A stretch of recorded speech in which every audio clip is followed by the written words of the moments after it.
Hi friends, அனைவருக்கும் வணக்கம். Welcome to our channel MS target TNPSC. இன்றைக்கி என்ன பார்க்க போகிறோன்னா நெக்ஸ்ட் இயர் அதாவது 2025 குரூப் 4ல் ஃபஸ்ட்டு அட்டம்ப்ட்லேயே வந்து நம்ம எப்படி கிளியர் பண்ணுறது ஓகேங்களா, இதை வந்து நம்ம இந்த வீடியோவில் பார்க்க போகிறோம். தென் வந்து இந்த 6 மாதத்துக்குள்ளாமல் நம்ம என்னென்ன பண்ணணும், ஜிஎஸ் எவ்வளோ நேரம் படிக்கணும், தென் வந்து பார்த்திங்கன்னா தமிழ் எவ்வளோ நேரம் படிக்கணும், மேக்ஸ் எவ்வளோ நேரம் கான்சன்ட்ரேட் பண்ணணும், எல்லாமே நம்ம சொல்ல போகிறோம். ஆல்ரெடி ஒரு வீடியோ போட்டிருப்பேன் how to pass 6 months in group 4ன்னு சொல்லிட்டு, அதில் வந்து ஃபுல் டீட்டெயில் நான் எக்ஸ்பிளைன் பண்ணியிருப்பேன். அதோட வீடியோ லிங்க்கு டிஸ்கிரிப்ஷனில் கொடுக்குறேன். அதை நீங்கள் இந்த வீடியோ பார்த்துட்டு போயிட்டு பாருங்கள், உங்களுக்கு எல்லாமே தெளிவாக புரியும். இது வரைக்கும் அந்த வீடியோ பார்க்கலன்னா நீங்கள் பாருங்கள், ஆல்ரெடி பார்த்தவங்களுக்கு ஓகே. எப்படி மேம் நம்ம ஃபஸ்ட் அட்டம்ப்ட்லேயே வந்து கிளியர் பண்ணுறது ஓகேங்களா, அதுதான் நம்ம இப்போ பற்றி பார்க்க போகிறோம். பிகினர்ஸாக இருக்கீங்கன்னா உங்களுக்கு ஒரு மெத்தட் இருக்குது. தென் வந்து ஆல்ரெடி வந்து நான் ஒரு 2-3 அட்டம் பண்ணியிருக்கேன், ஆனாலும் என்னால் வந்து டிஎன்பிஎஸ்சி வந்து கிளியர் பண்ண முடியல, எதனா ஒரு மிஸ்டேக் பண்ணிடுறேன், இலக்கணத்தில் மிஸ்டேக் வருது, இல்லைனா பாரதிதாசன் மிஸ்டேக் வருது, ஹிஸ்ட்ரி ஜியாகிரஃபி பாலிட்டி இல்லைனா ஆர்டிக்கல் மறந்துது, இப்படி பல கொஷின்ஸ் உங்களுக்குள்ளே இருக்கும். நம்ம 2-3 டைம் அட்டன் பண்ணுறோம், ஆனால் நம்மளால் பாஸ் பண்ண முடியல, அது ஏன் இப்படின்ற கொஷினுக்கெல்லாம் நம்ம என்ன பண்ண போகிறோம், இந்த வீடியோவில் நம்ம ஆன்சர் சொல்ல போகிறோம். வீடியோவை தொடர்ந்து ஸ்கிப் பண்ணாமல் பாருங்கள். கண்டிப்பாக உங்களுக்கு மார்க் கெயின் பண்ணுறதுக்கும் தொடர்ந்து படிக்கிறதுக்கும் இந்த வீடியோ ஒரு மோட்டிவேஷனாக இருக்குன்றதை நான் நம்புகிறேன். உங்களுக்கும் வந்து யூஸ்ஃபுல்லாக இருக்கும். தென் நம்ம சேனலை இப்போ தான் புதுசாக பார்க்குறீங்கன்னா சப்ஸ்கிரைப் பண்ணி ஃபாலோ பண்ணிக்கோங்க. டெலிகிராம் சேனலோட லிங்க் வந்து டிஸ்கிரிப்ஷன்லேயே ஃபஸ்ட் காமெண்ட் லிங்க் கொடுக்குறேன். தொடர்ந்து வீடியோஸ் டெஸ்ட்டு இது போலலாம் நீங்கள் அட்டன் பண்ணணும்னு நினச்சிங்கன்னா டெலிகிராம் சேனலில் ஜாயின் பண்ணிக்கோங்க. ஜூலை 13 ஓகேங்களா, நீங்கள் ஜூலை மாதமே வந்து கணக்கு பண்ணக்கூடாது. என்ன மேம் ஜூலை மாதம் 13ஆம் தேதி தானே எக்ஸாம் சொல்லியிருக்காங்க, அதுவும் ஒரு அசம்ஷன் தானே? அப்படி இல்லை, அசம்ஷன்லாம் இல்லை, அவங்க கன்ஃபார்மாக சொல்லியிருக்காங்க. மேக்ஸிமம் ஒரு 10 days வேணால் தள்ளி போகலாம், இல்லைனா 1 month தள்ளி போகலாம். எனக்கு தெரிஞ்சு ஜூலை மாதம் கண்டிப்பாக எக்ஸாம் வச்சுருவாங்க, அதில் மாற்றமே இருக்காது. இப்போ இருக்கிற டிஎன்பிசி வந்து ஃபாஸ்ட்டாக இருக்காங்க ஓகேங்களா. அவங்களுக்கு ஏற்ற மாதிரி நம்ம என்ன பண்ணணும், படிக்கணும். ஆல்ரெடி வந்து நிறைய பேர் வந்து இந்த வருஷம் குரூப் 2 எழுதிட்டு தொடர்ந்து படிச்சுக்கிட்டே இருக்காங்க. அவங்க வந்து டெஸ்ட்டு மட்டும்தான் அட்டன் பண்ணிட்டு ரிவிஷன் பண்ணிகிட்டே இருக்காங்க.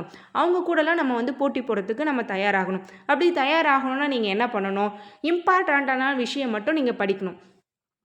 அதுக்கு நம்ம எந்தெந்த மாதம் என்னென்ன பண்ண போகிறோன்றது தான் பார்க்க போகிறோம். மொத்தமாக வந்து பார்த்திங்கன்னா நவம்பர், டிசம்பர், ஜனவரி, பிப்ரவரி, மார்ச், ஏப்ரல், மே, ஜூன், ஜூலை ஓகேங்களா. ஃபஸ்ட்டு மாதமும் அதாவது நவம்பர் மாதம் இந்த மாதம் ஓகேங்களா. நம்ம ஜூலை மாதம் கணக்கு பண்ணவே கூடாது. கிட்டத்தட்ட 1 2 3 4 5 6 7 8 ஓகேங்களா. அவங்களுக்கு 8 மாதம் இருக்கிற மாதிரி இருக்கும். நவம்பர், டிசம்பர், தென் அதில் ஒரு 6 months இருக்கும். நவம்பர்லேயே வந்து இதை பார்த்திங்கன்னா ஒரு 10 days போயிடுச்சு. இப்போது நவம்பர் மாதத்துலேருந்து நீங்கள் கணக்கு பண்ணிங்கன்னா கூட கிட்டத்தட்ட 8 months இருக்குது. இந்த 8 month நீங்கள் உங்கள் கோலை ஃபிக்ஸ் பண்ணி குதிரைக்கு கடவாளம் கட்டுவாங்க பார்த்தீங்களா, அது போல் எதுலேயுமே நீங்கள் எக்ஸ்ட்ரா ஆக்டிவிட்டீஸில் கான்சன்ட்ரேட் பண்ணாமல் படிப்பை மட்டும் நீங்கள் நோக்கி நீங்கள் படிச்சிங்கன்னா நீங்கள் தான் அடுத்த வருஷத்தில் ஒரு அரசு அதிகாரி.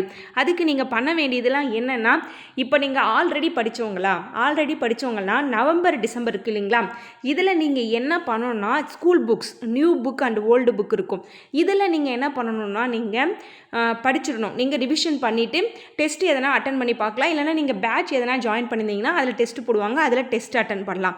தென் வந்து பார்த்திங்கன்னா school books and new and old புக்குக்கான வீடியோஸில் நம்ம என்ன பண்ண போகிறோம், இந்த நவம்பர், டிசம்பர் முடிஞ்சால் ஒரு ஜனவரிக்குள்ளவே நம்ம என்ன பண்ணிவிடுவோம்னா இந்த 2 monthக்குள்ளாரவே நம்ம 10th 11th 12th வரைக்குமே வீடியோ கிளாஸும் கொடுத்துருவோம். இது வந்து ஃப்ரெஷ்ஷருக்கு எனக்கு ஒன்றுமே தெரியாது அப்படின்றீங்க பார்த்தீங்களா, அவங்களுக்கு வந்து பார்த்திங்கன்னா நான் வீடியோ கிளாஸஸ்லாம் நம்ம இதுலேயே வந்து கொண்டு வந்துடுவோம். நவம்பர், டிசம்பருக்குள்ளாரியே நம்ம என்ன பண்ணுவோம், வீடியோ கிளாஸஸ்லாம் வந்து தமிழுக்கு நம்ம ஃபினிஷ் பண்ணி கொடுத்துருவோம். சைட் பை சைடாக நம்ம என்ன பண்ண போகிறோம், குரூப் 4 கிளாஸ்க்குமே வந்து குரூப் 4 சிலபஸ் இருக்குது பாருங்கள், பகுதி ஆ, பகுதி இ, இதில் இருக்கக்கூடிய டாப்பிக்லாம் ஒன்றா கொடுத்துட்டே வரும். ஆல்ரெடி வந்து பார்த்திங்கன்னா பாரதிதாசன், தென் வந்து கவிமணி கொடுத்துருக்கோம் ஓகேங்களா. அடுத்து வந்து நாமக்கல் கவிஞர், அதுபோல் வருவாங்க. அடுத்தடுத்து நான் வீடியோஸ் வந்து கொடுக்க ஆரம்பிச்சிருவேன். என்ன ஃபாலோ பண்ணுறவங்களும் ஃபாலோ பண்ணலாம், அப்படி இல்லை நீங்கள் வந்து இந்த ப்ரொசீஜரை ஃபாலோ பண்ணி நீங்கள் ஓனாக படிக்கிறதுனாலும் படிக்கலாம். அடுத்து வந்து பார்த்திங்கன்னா ஜனவரி, பிப்ரவரி, மார்ச் இதற்குள்ளாரையே நம்ம என்ன பண்ணணும்னா, அதாவது நம்ம இந்த 5 மாதத்தையும் கால்குலேட் பண்ணணும். தமிழுக்கு வந்து எப்படி இந்த 2 மாதமோ அதுபோல் இந்த 5 மாதத்துமும் ஜிஎஸ் வந்து கால்குலேட் பண்ணணும். அந்த மொதல் 2 மாதத்தில் நீங்கள் தமிழுக்கு மேஜராக டைம் கொடுத்து ஜிஎஸை வந்து சைட் பை சைடாக ஒரு டாப்பிக்காக ஃபினிஷ் பண்ணின்னு வரணும். இந்த அடுத்த 3 மாதத்தில் ஜிஎஸ்க்கும் மேக்ஸுக்கும் அதிகம் டைம் கொடுத்து தமிழ் ஏற்கனவே படித்ததை ரிவிஷன் பண்ணிட்டு வரணும். தென் வந்து பார்த்திங்கன்னா குரூப் 4 சிலபஸ் இருக்குது இல்லைங்களா, அதில் படிக்காமல் இருக்கிற டாப்பிக்கில் வந்து ஃபினிஷ் பண்ணிடணும். இது மார்ச் வரைக்கும் ஃபுல்லாக முடிஞ்சிடும். இதில் நீங்கள் டெஸ்ட் பேட்ச் எதனா அட்டன் பண்ணியிருந்தீங்கன்னா மார்ச், ஏப்ரல்லே முடிச்சிருவாங்க. லாஸ்ட்டு ஏப்ரல், மே, ஜூன்லாம் வந்து நீங்கள் ரிவிஷன் பண்ணுற மாதிரி தான் இருக்கும். அடுத்து நம்ம இதுலேயே கூட ஜிஎஸ் டெஸ்ட் பேட்ச் போட போகிறோம். அதில் வேணுனாலும் ஜாயின் பண்ணிக்கோங்க. ஆல்ரெடி தமிழ் பேட்சும் வந்து போயிட்டுருக்கு. ஓகேங்களா? இதில் ஏப்ரல் மே ஜூன் இதில் நீங்கள் என்ன பண்ணணும்னா ஃபுல்லாக ரிவிஷன்.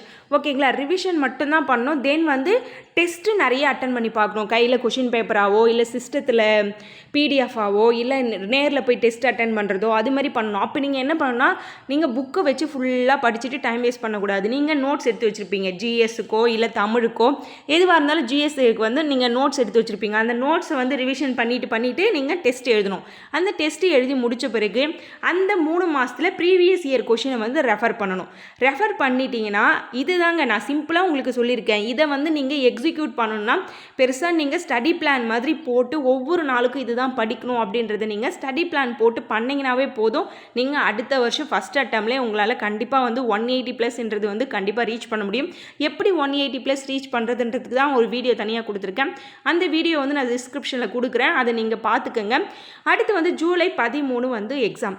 அந்த 10 டேஸ் என்ன பண்ணுறதுன்னா நீங்கள் அந்த 10 டேஸில் வந்து உங்களுக்கு வராத விஷயம்லாம் தனியாக நோட் பண்ணி வச்சுருப்பீங்க. ஒரு நோட்டு போட்டு அந்த நோட்டில் நீங்கள் என்ன பண்ணணும், நீங்கள் உங்களுக்கு மறக்கிற விஷயம், நீங்கள் தப்பு பண்ண விஷயம், டெஸ்ட்டில் தப்பு பண்ண விஷயம், பாயிண்ட்ஸு அதெல்லாம் வந்து நீங்கள் சைட் பை சைடாக ரிவிஷன் பண்ணிகிட்டே வரணும். அந்த 10 டேஸ் ஒன்லி உங்களுக்கான நாள். ஓகேங்களா? எதுவுமே பார்க்காதீங்க. இது வரைக்கும் அந்த ஜூன் வரைக்கும் என்ன படிச்சிங்களோ அதை மட்டும் நீங்கள் கம்ப்ளீட்டாக திரும்பி என்ன பண்ணணும், ரிவிஷன் பண்ணணும். அது வந்து உங்களுக்கு ரிவிஷன் பண்ணுறதுக்கான நேரம் மட்டும்தான். அப்போ நான் அந்த டெஸ்ட் எழுதுகிறேன், இந்த டெஸ்ட் எழுதுகிறேன், அதை பண்ணுறேன், இதை பண்ணுறேன், எனக்கு அதில் 150 தான் வந்தது, 200 கொஷினுக்கு 170 தான் வந்தது, அதெல்லாம் போட்டு அப்போ கன்ஃபியூஸ் ஆகக்கூடாது. படித்த விஷயத்தை மட்டும் அந்த டைமில் நீங்கள் ரிவிஷன் பண்ணிக்கிட்டே இருக்கணும். அந்த 10 டேஸ் மேக்ஸ் வந்து நீங்கள் ஃபார்முலாஸ்லாம் வந்து மைண்டில் வச்சுக்கிற மாதிரி நீங்கள் மெமரி பண்ணுறதோ இல்லைனா வந்து நீங்கள் உங்களுக்கு எப்படி தோணுதோ மெமரி பண்ணுறதோ இல்லை நீங்கள் எப்படி ஞாபகம் வச்சுப்பீங்களோ ஃபார்முலாஸ் வந்து அப்படியே ஃபிங்கர் டிப்ஸில் இருக்கணும். எதுக்கெலாம் ஃபார்முலா யூஸ் பண்ணணும், எதுக்கெலாம் ஷார்ட்கட் யூஸ் பண்ணணுன்றதை நீங்கள் வந்து தெளிவாக இருக்கணும். லாஸ்ட்டு 10 டேஸ் வந்து உங்களுக்கான ரிவிஷன். ஓகேங்களா? அதில் ஃபுல்லாமே வந்து கம்ப்ளீட்டாக நீங்கள் முடிச்சுட்டு நீங்கள் எக்ஸாமுக்கு போகும்போது பக்காவாக போகணும். இந்த மாதமே எனக்கு தெரிஞ்சு வந்து உங்களுக்கு போதுமானது தான். நீங்கள் ஃபஸ்ட் அட்டம்லே ஒரு 6 மந்த்ஸ் வந்து ஒரு நாளுக்கு வந்து ஒரு 5லேருந்து ஒரு 8 ஹவர்ஸ் யூஸ் பண்ணிங்கன்னா கண்டிப்பாக நீங்கள் பக்காவாக நீங்கள் வேலை வாங்கிடலாம். ஓகேங்களா? தென் வந்து மேத்ஸுக்கு வந்து நான் ஆல்ரெடி வந்து கொடுத்துருக்கேன். ஒரு 10 டாபிக் வந்து இம்பார்ட்டன்ட் டாப்பிக்கு, அதை நீங்கள் படிங்க. தென் வந்து ஜிஎஸ்க்கு வந்து நான் ஸ்டார் லெசன்ஸுன்னு வந்து கொடுத்துருப்பேன். அந்த அவுட் டு பாஸ் 6 மந்த்ஸ்னு அதில் வந்து தெளிவாக உங்களுக்கு கொடுத்துருப்பேன். அந்த பிடிஎஃப்பும் வேணும் நான் வந்து இந்த டிஸ்கிரிப்ஷனில் கொடுக்குறேன் உங்களுக்கு. ஓகேங்களா? அந்த முக்கியமான மேக்ஸ் டாப்பிக்கு, ஜிஎஸ் டாப்பிக்கு, தென் வந்து தமிழுக்கு எப்படி இம்பார்ட்டன்ட் கொடுத்து படிக்கணும் அந்த பிடிஎஃப்பும் இருந்துச்சுன்னா நான் உங்களுக்கு கொடுக்குறேன். தென் வந்து ஃபஸ்ட்டு அந்த வீடியோ பார்க்காதவங்க போயிட்டு பாருங்கள். இப்போ ஜூலை 13க்கு இதுதான் நீங்கள் ஸ்டடி பிளானாக வச்சுக்கணும். இது நீங்கள் பிகினர்ஸாக இருந்தாலும் சரி, இல்லை ஆல்ரெடி வந்து நான் 2-3 வருஷம் பண்ணேன் அப்படின்னு. இப்போ நீங்கள் மிஸ்டேக் பண்ணுறீங்கல்ல தமிழில், இலக்கணத்தில், அதுக்கெலாம் நான் கொஷின் ஒன்று நான் உங்களுக்கு பதில் சொல்லலை. நீங்கள் மிஸ்டேக் பண்ணுறீங்க. உங்களுக்கு வந்து அதில் தெரிஞ்ச கொஷின் வந்து 95 வரைக்கும் இருக்கலாம், ஒரு 5 கொஷின் தான் தெரியாது. ஆனாலும் நீங்கள் வந்து என்ன பண்ணியிருப்பீங்க, ஒரு 85 மார்க் தான் எடுத்திருப்பீங்க. 15 கொஷின் தப்பாக இருக்கும். அதில் 5 கொஷின் உங்களுக்கு தெரியாத கொஷினாக இருக்கும், 10 கொஷின் உங்களுக்கு தெரிஞ்ச கொஷினாக தான் இருக்கும். 100ல் 95 கொஷின் வந்து நீங்கள் படித்த கொஷினாக தான் இருக்கும். ஆனாலும் உங்களால் வந்து 95+ எடுக்க முடியல. உங்களுக்கு வந்து அங்கே ஒரு கன்ஃபியூஷன், இதுவா அதுவான்னு. அதெல்லாம் நீங்கள் வராமல் இருக்கணும்னா லாஸ்ட் 3 மந்த்தில் படித்தவங்க, லாஸ்ட் ஒரு 2 மந்த்தில் ஃபாஸ்ட்டாக படித்தவங்க அப்படின்றவங்களுக்கு கன்ஃபியூஸ் ஆகலாம். ஆனால் தொடர்ந்து ஒரு 6 மாதம் 1 வருஷம் படிக்கிறோன்றவங்களுக்கு வந்து உங்களுக்கு கன்ஃபியூஸ் ஆகக்கூடாது. அதுக்கு தான் நான் ஒரு டெக்னிக்கும் உங்களுக்கு ஆல்ரெடி சொல்லியிருக்கேன். உங்களுக்கு கன்ஃபியூஸ் ஆகக்கூடிய கொஷின், நீங்கள் ஒரு டெஸ்ட் எழுதுறீங்க, ஒரு 100 கொஷின் எழுதுறீங்க, அதில் 3 கொஷின் தப்பாகுது. அந்த 3 கொஷினை எடுத்து எழுதுங்க நோட்டில். இது எனக்கு தப்பாக இருக்குது, ஏன்னா அது உங்களுக்கு மறக்குது, இல்லை கன்ஃபியூஸ் ஆகிருக்கு, ஏதோ ஒன்று நீங்கள் பண்ணியிருக்கீங்க, அதனால தான் உங்களுக்கு ஆன் ஸ்பாட்டில் அந்த கொஷினுக்கு ஞாபகம் வரல. அப்போ அந்த கொஷின் என்ன பண்ணணும், நீங்கள் தனியாக எடுத்து எழுதி அந்தக்குன்னு ஒரு தனியாக நோட்டு மெயின்டைன் பண்ணணும். உங்களோட தப்பை நீங்கள் ரெக்கவர் பண்ணிகிட்டே வந்தால் மட்டும் போதும். நீங்கள் என்ன பண்ணலாம், தமிழில் 95+ எடுக்கலாம். மேக்ஸில் நான் சொன்ன 10 டாபிக்ஸ் ஓகேங்களா, அதை மட்டும் படித்தா போதும். அந்த 10 டாபிக்ஸும் வந்து நான் ஆல்ரெடி அந்த ஒரு வீடியோ சொன்னேன் இல்லைங்களா, அதுலேயே இருக்கும். அந்த ஒரு வீடியோ பாருங்கள், எல்லாமே உங்களுக்கு தெரிஞ்சிடும். ஜிஎஸ்க்கும் ஸ்டார் லெசன்ஸ்னு வந்து INM, geography, history, unit 8 and 9 இப்படின்னு சொல்லிட்டு எல்லாத்துலேயுமே வந்து மார்க் அதிகமாக வரக்கூடிய பகுதிகள் வந்து நான் எடுத்து கொடுத்துருப்பேன் அந்த வீடியோவில். அதை போய் செக் பண்ணி பாருங்கள். இந்த 2 வீடியோ போதும் கண்டிப்பாக உங்களுக்கு. அடுத்தடுத்து வந்து நான் தமிழில் எப்படி வந்து 95+ எடுக்கிறது, மேக்ஸுக்கு என்ன பண்ணுறது, ஜிஎஸ்க்கு என்ன பண்ணுறதுன்னு அடுத்தடுத்து நான் உங்களுக்கு வீடியோ தருவேன். தொடர்ந்து ஃபாலோ பண்ணிகிட்டே இருங்க. இந்த 8 மந்த்ஸை வந்து பார்த்திங்கன்னா யார் வந்து கரெக்டாக யூட்டிலைஸ் பண்ணுறீங்களோ அடுத்த வருஷம் நீங்கள் தாங்க அரசு அதிகாரி. அதில் மாற்றமே கிடையாது. நவம்பர் டிசம்பரில் நீங்கள் என்ன பண்ணணும், new book old book Tamil வந்து ஃபினிஷ் பண்ணிவிட்டு சைட் பை சைடாக குரூப் 4 சிலபஸ் பார்த்துட்டு வந்துருங்க. இதில் இருக்கிற மாதிரி நான் உங்களுக்கு வீடியோவும் கொடுக்க ஆரம்பிச்சிடுவேன். தென் வந்து ஜனவரி, பிப்ரவரி, மார்ச்லாம் வந்து பார்த்திங்கன்னா ஜிஎஸ் மேக்ஸுக்கு அதிக டைம் கொடுத்து தமிழ் வந்து படித்ததை ஏற்கனவே ரிவிஷன் பண்ணிகிட்டே வந்துடணும். ஏப்ரல், மே, ஜூன்லாம் வந்து revision test previous year question, revision test previous year question, தப்பானதை எடுத்து தனியாக எழுது. இது மாதிரி நீங்கள் தொடர்ந்து ஃபாலோ பண்ணிகிட்டே இருக்கணும். ஓகேங்களா? மாநாடுகளில் அவர் எஸ்ஏ சூர்யா சொல்லுவாருங்க பாரு, ரிப்பீட்டுன்னு அது மேலே வந்து ரிப்பீட்டாக வந்து நீங்கள் டெஸ்ட் வந்து எழுதிட்டே இருக்கணும். ஓகேங்களா? அப்படி எழுதுனீங்கன்னா மட்டும்தான் உங்களோட மிஸ்டேக்கை நீங்கள் ஃபைன் பண்ணி உங்களை வந்து திருத்திக்கிட்டு உங்களை வந்து இப்போ நீங்கள் ஒரு 150 எடுக்கிறீங்க, அடுத்து 160, அடுத்து 170, அடுத்து 180 அப்படி உங்களை வந்து நீங்கள் மாற்றிக்கிட்டே இருக்கணும். ஓகேங்களா? இது மட்டும்தான் நீங்கள் உங்களோட மார்க்கை வந்து கெயின் பண்ணுறதுக்கு, அதாவது அதிகப்படுத்துறதுக்கு ஒரு வழியாக இருக்கும். ஓகேங்களா?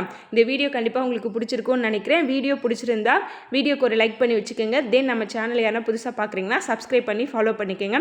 இதில் எதனா உங்களுக்கு டவுட் இருந்தால் கமெண்ட் பண்ணுங்கள். நெக்ஸ்ட் வீடியோவில் கிளியர் பண்ணுறேன். தேங்க்யூ.